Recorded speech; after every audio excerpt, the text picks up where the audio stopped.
നൃത്തശാല. വിഷ്ണുപ്രസാദ് എന്ന കവി എഴുതിയ ഒരു പുസ്തകമാണ് ഇത്.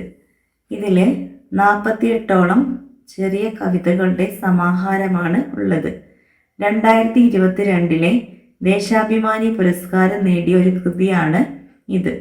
നമ്മളെല്ലാവരും വായിച്ചിരിക്കേണ്ട ഒരു കൃതിയാണ്. കാലഘട്ടത്തെക്കുറിച്ച് ചുരുങ്ങിയ വരികളിൽ ലളിതമായ വാക്കുകളിലൂടെ അദ്ദേഹം ഒരുപാട് കാര്യങ്ങൾ നമുക്ക് മുന്നിൽ തുറന്നു കാട്ടുന്നു. ഇദ്ദേഹത്തിൻ്റെ രചന 4ാം ക്ലാസ്സിലെ SCERT പാഠപുസ്തകത്തിൽ ഇന്ന് നമുക്ക് കാണാൻ കഴിയും. ചിറകുള്ള ബസ് എന്ന പേരിൽ. അദ്ദേഹം ബ്ലോഗ് കവി എന്ന പേരിലാണ് അറിയപ്പെടുന്നത്. പഴയ തലമുറയും പുതിയ തലമുറയും ബന്ധിപ്പിക്കുന്ന ഒരു കവിയാണ് അദ്ദേഹം ബ്ലോഗ് കവി എന്ന പേരിൽ ഇപ്പോൾ പ്രശസ്തമായി കൊണ്ടിരിക്കുന്നു. അദ്ദേഹത്തിൻ്റെ കവിതകൾ നമുക്ക് വായിച്ചു കഴിഞ്ഞാൽ ഒരുപാട് കാര്യങ്ങൾ നമുക്ക് മനസ്സിലാവാൻ കഴിയും. ഇതിൽ ആർക്കും, ചെറിയ കുട്ടികൾ മുതൽ മുതിർന്നവർ വരെ പെട്ടെന്ന് ഗ്രഹിക്കാൻ കഴിയുന്ന വരികളാണ് ഇതിലുള്ളത്. അദ്ദേഹം ഇതിൽ ഒന്നാമത്തെ ചത്ത കവികളുടെ നാട് എന്ന പേരിലാണ് ഒന്നാമത്തെ കവിത തുടങ്ങിയിരിക്കുന്നത്. ഇദ്ദേഹത്തിൻ്റെ വരികൾ തലസ്ഥാന നഗരിയിൽ നിന്ന് തുടങ്ങി അദ്ദേഹം 2-3 പേജുകളിൽ നമുക്ക് ചുരുങ്ങിയ വാക്കുകളിൽ അത് നമുക്ക് വിവരിച്ച് തരുന്നു. ജലദേവത, അതേപോലുള്ള കവിത.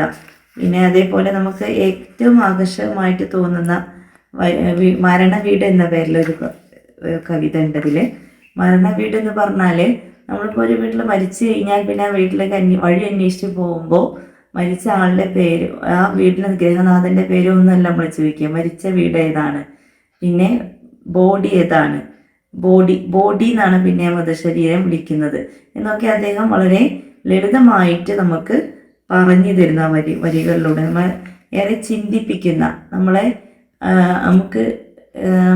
കൂടുതൽ ആശയങ്ങൾ നമുക്ക് എത്തിച്ചു തരുന്ന ഒരു കവിതയാണ് ഈ നൃത്തശാല എന്നത്. അപ്പോൾ ഇതെല്ലാവരും വായിച്ചിരിക്കേണ്ട ഒരു കവിതയാണ്. ജലദേവത എന്ന് പറയുന്ന ആ വരികൾ.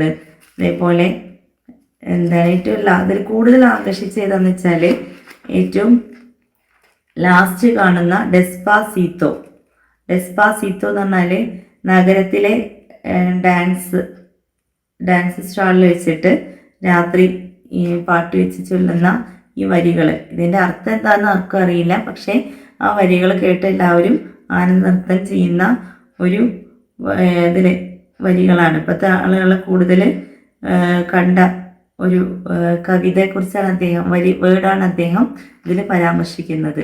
അപ്പോൾ പഴയ തലമുറയും പുതിയ തലമുറയും തമ്മിൽ ബന്ധിപ്പിക്കുന്ന ഒരു കവിയാണ് അദ്ദേഹം. പിന്നെ തൊണ്ട് പൊളിച്ചല്ല, വെട്ടിപ്പൊളിച്ച് വഴി വന്ന ഒരു ചരിത്രമാണ് അദ്ദേഹത്തിനുള്ളത് എന്നാണ് അദ്ദേഹത്തിൻ്റെ കവിതകളെക്കുറിച്ച് സജീവൻ പ്രസാദ് എന്ന വ്യക്തി ഇതിൽ പറഞ്ഞിരിക്കുന്നത്. നമ്മൾ എല്ലാവരും വായിച്ചിരിക്കേണ്ട, ഇന്നത്തെ തലമുറ അറിഞ്ഞിരിക്കേണ്ട ഒരു പ്രധാന കവികളിൽ പെട്ട ഒരാളാണ് വിഷ്ണുപ്രസാദ്. അദ്ദേഹത്തിൻ്റെ ഈ നൃത്തശാല എന്ന കവിത എല്ലാവരും വായിച്ച് നോക്കുക. കുട്ടികൾ മുതൽ മുതിർന്നവർക്ക് വരെ ഉൾക്കൊള്ളാൻ കഴിയുന്ന ലളിതമായ വരികളാണ് ഇതിൽ ഉൾക്കൊള്ളിച്ചിരിക്കുന്നത്.